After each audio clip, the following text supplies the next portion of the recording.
Hello student, कैसे हैं? उम्मीद है कि आप अच्छे ही होंगे। और अभी जो हमारे बिहार में महापर्व छठ की जो तैयारी चल रही है, आप सभी को छठ पूजा की बहुत सारी शुभकामनाएं हैं। और मैं छठी माता से मतलब प्रार्थना करूंगा कि आपका रिजल्ट जितना बेस्ट हो सके उतना बेस्ट हो, और अगले साल जब आप छठ मनाने जाए तो आपके सामने एक बेहतर रिजल्ट हो। चलिए आज हम चर्चा करेंगे आपको फिर हमारे YouTube channel brain station R पर, जिसकी गाड़ी चलती है हमेशा सफलता की ओर। आज हम चर्चा करेंगे संस्कृत के द्वितीय पाठ पाटलिपुत्र वैभव के बारे में। देखिएगा, यह चैप्टर जो है देखेंगे एग्जाम के दृष्टि से भी बहुत महत्वपूर्ण है। और सबसे पहले हम आज जितने सारे ऑब्जेक्टिव है दो पाठ के वह देखेंगे, और साथ ही साथ इस पे किस तरह से प्रश्न पूछे जाते हैं, उस प्रश्न का उत्तर हम ऑब्जेक्टिव याद करके कैसे दे, इसको हम देखने का प्रयास करेंगे। सबसे पहले हम पाटलिपुत्र वैभव की बात करेंगे। तो पाटलिपुत्र वैभव पाठ में पटना नगर का वर्णन किया गया है। पटना नगर का वर्णन किया गया है, याद रखेंगे। पाटलिपुत्र वैभव पाठ में पटना नगर का वर्णन किया गया है। सबसे पहले इसका नामकरण का इतिहास पढ़ लेते हैं। इसका नामकरण का इतिहास जब आप पढ़ेंगे तो आप देखेंगे कि इनका नामकरण का इतिहास क्या रहा है। वर्तमान में आप जिस पटना को देख रहे हैं, यह पटना से पहले पाटलिपुत्र था। क्या था? पाटलिपुत्र, याद रखेंगे, पाटलिपुत्र। पाटलिपुत्र से पहले इसका जो नाम था पाटलीग्राम था। क्या नाम था? पाटलीग्राम, याद रखेंगे, पाटलीग्राम। और पाटलीग्राम से पहले आप जाएंगे तो इसका नाम कुसुमपुरम या पुष्पपुरम मिलता है। कुसुमपुरम, कुसुमपुरम या पुष्पपुरम, याद रखेंगे, पुष्पपुरम। अब आपसे यहां से कुछ ऑब्जेक्टिव देखने को मिलेगा कि पटना का नाम कब प्रचलित हुआ। तो मध्यकाल में, याद रखेंगे, ये पूछा गया प्रश्न है। मध्यकाल में, भारतीय इतिहास के मध्यकाल में पटना का नामकरण यहां पर देखने को मिलता है पाटलिपुत्र। इसको याद रखेंगे। पाटलिपुत्र का नामकरण देखेंगे पटना से पहले था, और इसकी स्थापना यानी हर्यक वंश के तीसरे शासक जिसका नाम था उदयन, याद रख लीजिए, उदयन, याद रखेंगे, उदयन ने इसकी स्थापना की थी, जो हर्यक वंश के तीसरे शासक थे। हर्यक वंश के तीसरे शासक थे, याद रखेंगे। इनके पिता का नाम अजातशत्रु और अजातशत्रु का पिता का नाम बिंबिसार था। आप उसके बाद देखेंगे पाटलीग्राम का नामकरण, तो गौतम बुद्ध के समय पाटलिपुत्र का नाम पाटलीग्राम था। पूछेगा कि गौतम बुद्ध के समय पाटलिपुत्र का नाम क्या था? पाटलीग्राम, याद रखेंगे। गौतम बुद्ध के समय, गौतम बुद्ध के समय पाटलीग्राम का नाम, यानी गौतम बुद्ध के समय पाटलिपुत्र का नाम पाटलीग्राम था। पुराणों में पाटलिपुत्र का जो नामकरण मिलता है वह आपका कुसुमपुरम या पुष्पपुरम मिलता है पुराणों में, याद रखेंगे। आपसे पूछे जाएंगे कि पुराणों में पाटलिपुत्र का नाम किस रूप में व्याख्या किया गया है, तो कुसुमपुरम। कुसुम का अर्थ होता है गुलाब। कुसुम को आप याद रखेंगे, गुलाब कहते हैं, गुलाब को संस्कृत में कुसुम कहते हैं। और पुष्पपुरम मतलब फूल, यानी नगर के समीप बहुत सारे फूलों का उत्पादन होता था, इसलिए इसको कुसुमपुरम या पुष्पपुरम के नाम से जाना जाता है। हम जानते हैं कि वर्तमान में पटना बिहार की राजधानी है। वर्तमान में पटना बिहार की क्या है? राजधानी है, याद रखेंगे।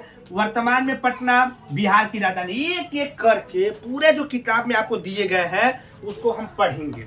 आप किताब लेकर बैठिए, और किताब में कहा गया है बिहार राज्यस्य राजधानी नगरम पाटलिपुत्रम सर्वेषु कालेषु महत्वधारणायात्। मतलब बिहार राज्य के राजधानी नगर पाटलिपुत्र सभी कालों में महत्व धारण की हुआ। सभी कालों में, प्राचीन काल से लेकर और वर्तमान काल में पाटलिपुत्र के महत्व को देखेंगे तो आपको पता चल जाएगा कि इसका महत्व किस रूप में है। आप किताब लेकर बैठिएगा और आराम से एक एक चीजें हम आपको दिखाएंगे, क्योंकि मेरे पास वो सुविधाएं नहीं है कि मैं किसी आप बुक रख के आपको दिखा सकूं। आप किताब लेकर बैठिए और एक एक लाइन को बेहतर से पढ़िए और समझिए। कर अस्य इतिहास अर्धशर्ध वर्ष प्रमृत वर्तते। इस इतिहास में वर्षों वर्षों तक याद किया गया है।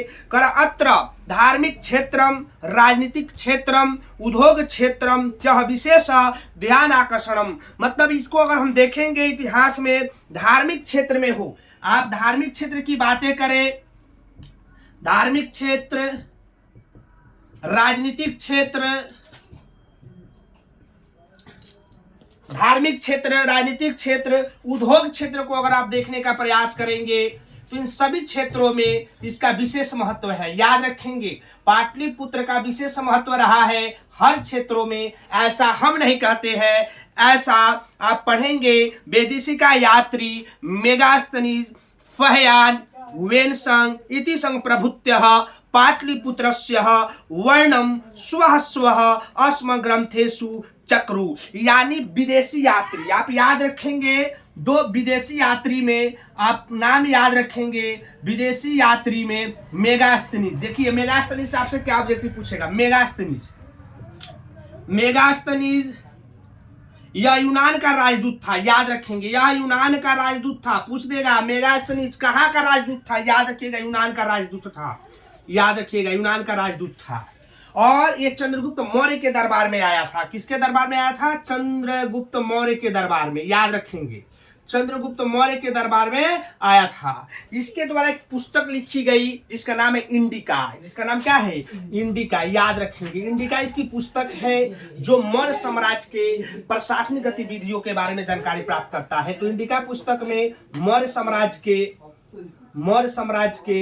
प्रशासनिक गतिविधियों का वर्णन करता है, गतिविधियों का वर्णन करता है। यही मेगास्तनीज पाटलिपुत्र को यानी इंडिका पुस्तक में भूरी भूरी प्रशंसा करता है। अब चीनी यात्री आएंगे, चीनी यात्री भी आपको देखने को मिलेंगे।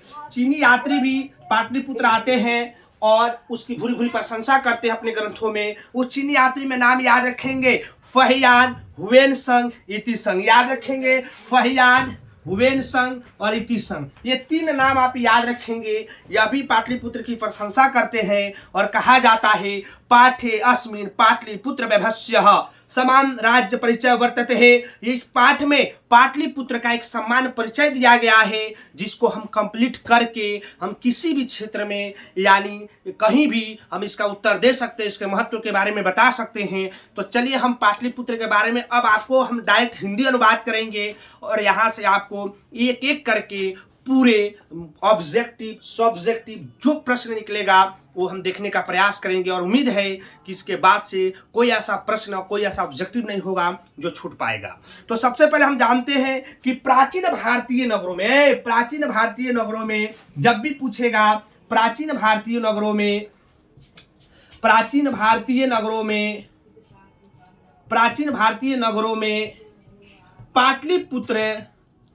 पाटलिपुत्र गंगा के किनारे बसा हुआ एक विचित्र नगर है।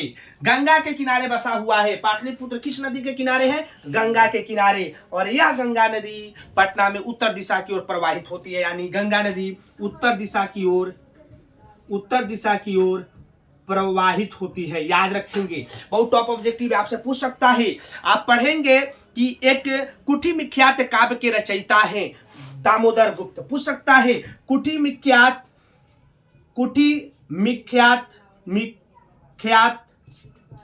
काव्य के रचयिता दामोदर गुप्त हैं। दामोदर गुप्त है, सुनिए दामोदर गुप्त ने पाटलिपुत्र के संदर्भ में क्या कहा है। दामोदर गुप्त ने पाटलिपुत्र के संदर्भ में कहा है अस्ति महितल तिलकम सरस्वती कुलगिरिहम महानगरम नामना पाटलिपुत्रम परिभूत पुरंदरम स्थानम। यानी इसकी व्याख्या करेंगे। इससे दो ऑब्जेक्टिव भी आपको देखने को मिलेगा कि दामोदर गुप्त ने कुटी विख्यात काव्य में कहा है कि पृथ्वी पर बसे हुए जितने भी महानगर हैं उन नगरों में पाटलिपुत्र सर्वश्रेष्ठ महानगर है, क्योंकि यहाँ पर सरस्वती का वंशज रहते हैं। और इसकी तुलना यानी पाटलिपुत्र की तुलना दामोदर गुप्त ने इंद्रपुरी से की है। आपसे पूछेगा कि पाटलिपुत्र की जो तुलना है दामोदर गुप्त ने किससे की है, तो इंद्रपुरी से की है। याद रखेंगे, इंद्रपुरी से दामोदर गुप्त ने पाटलिपुत्र की तुलना की। इतना सर्वश्रेष्ठ नगर था उस समय पाटलिपुत्र में, याद रखेंगे। आगे कहता है कि इतिहास में सुना गया है कि इस पाटलिपुत्र में गौतम बुद्ध बहुत बार आए, और जब गौतम बुद्ध यहाँ पर आए तो गौतम बुद्ध के समय में पाटलिपुत्र का जो नाम था वह पाटलीग्राम था। शुरू में हमने आपको बता दिया था पाटलीग्राम था, याद रखेंगे, पाटलीग्राम था। और गौतम बुद्ध अनेक बार यहाँ पर आए, और गौतम बुद्ध आए तो उन्होंने भविष्यवाणी भी की पाटलिपुत्र के संदर्भ में, पाटलीग्राम के संदर्भ में कहा कि यह पाटलीग्राम आगे चलकर महानगर होगा, लेकिन भविष्य में यहाँ पर हमेशा अशांति रहेगी। अशांति का कारण क्या होगा, तो अग्नि भय के कारण यहाँ पर हमेशा अशांति रहेगी, भयभीत रहेगा। लेकिन भविष्य में इस पाटलीग्राम को पाटलिपुत्र के नाम से जाना जाएगा। तो आपसे एक चीजें पूछ सकता है कि आप गौतम बुद्ध के समय में पाटलिपुत्र कैसा नगर था, तो याद रखेंगे गौतम बुद्ध के समय में पाटलिपुत्र का नाम पाटलीग्राम था, और उन्होंने इसके संदर्भ में क्या किया था, भविष्यवाणी किया था। आगे चलेंगे तो आगे आपको याद रखेंगे अशोक और चंद्रगुप्त के समय में। आपको पता होगा कि चंद्रगुप्त जो थे मौर्य वंश के संस्थापक थे, और इसी के दरबार में जो मेगास्थनीज आया था, तो मेगास्थनीज अपने इंडिका पुस्तक में कहता है कि चंद्रगुप्त मौर्य के समय में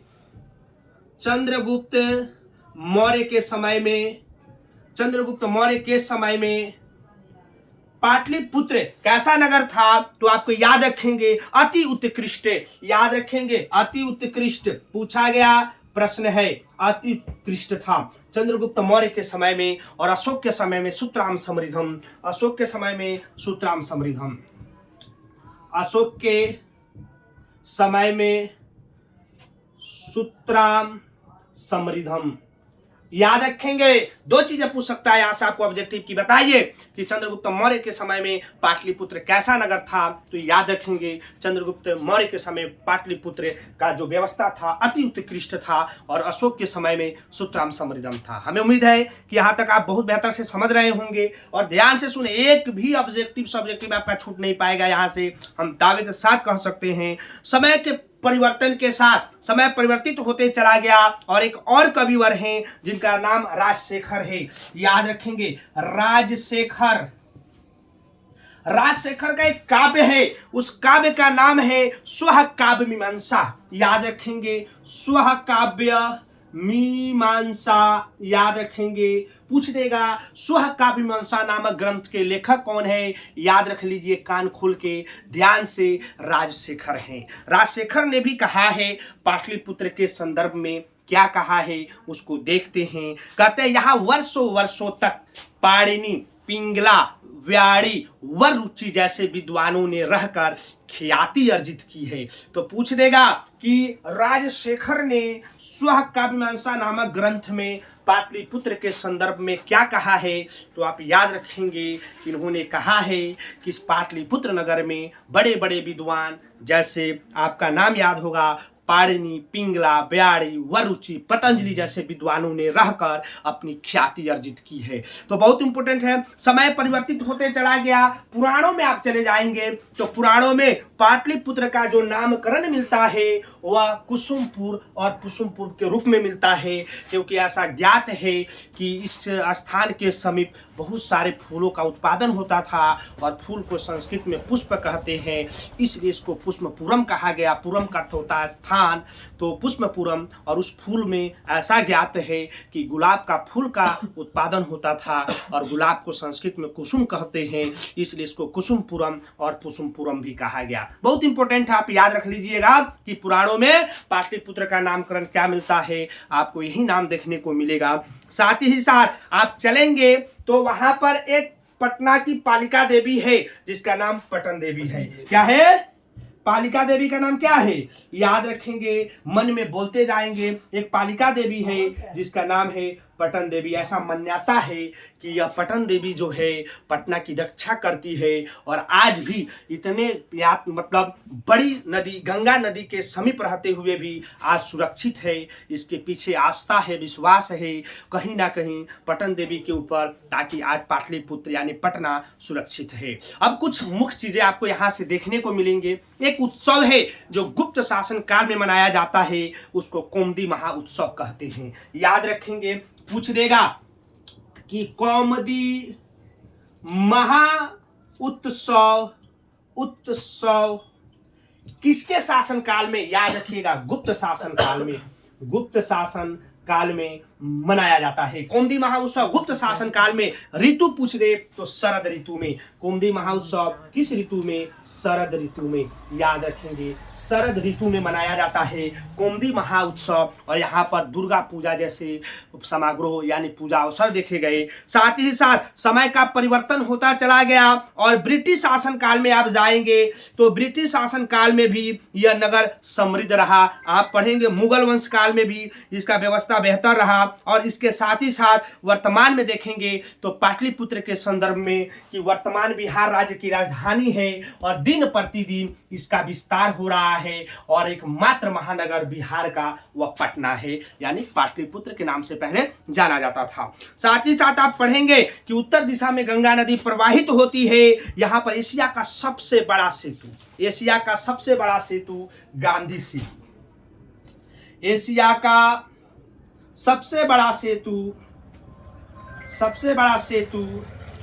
गांधी सेतु है जो इसी गंगा नदी के ऊपर स्थित है। साथ ही साथ आप पढ़ेंगे कि यहाँ पर संग्रहालय है, उच्च न्यायालय है, सचिवालय है, गोल घर है, तारामंडल है, जैविक उद्यान जो संजय गांधी जैविक उद्यान के नाम से जाना जाता है, जो चिड़ियाघर है, महावीर मंदिर और सबसे इम्पोर्टेंट जो चीज है सिख संप्रदाय के 10वें गुरु गोविंद सिंह का जन्म स्थान पाटलिपुत्र में है और जो जन्म स्थान है वह गुरुद्वारा के नाम से जाना जाता है। तो सिख संप्रदाय के लिए भी यह नगर एक महत्वपूर्ण है क्योंकि उनके 10वें गुरु गोविंद सिंह का जन्म स्थान है। याद रखेंगे 10वें गुरु गोविंद सिंह, याद रखेंगे गुरु गोविंद सिंह का जन्म स्थान है जिसका नाम गुरुद्वारा, वह स्थान गुरुद्वारा के नाम से जाना जाता है। देश विदेश से यात्री यहाँ पर परिभ्रमण करने आते हैं और यह चैप्टर यहीं पर आपका समाप्त होता है, संपूर्ण होता है। हम उम्मीद करते हैं कि जब हम आपसे अगले सप्ताह मिलेंगे आलस कथा के पास, तब तक आपको मंगलम पाठ और पाटलिपुत्र पाठ समाप्त हो गया होगा। इसी के साथ जय हिंद, जय भारत।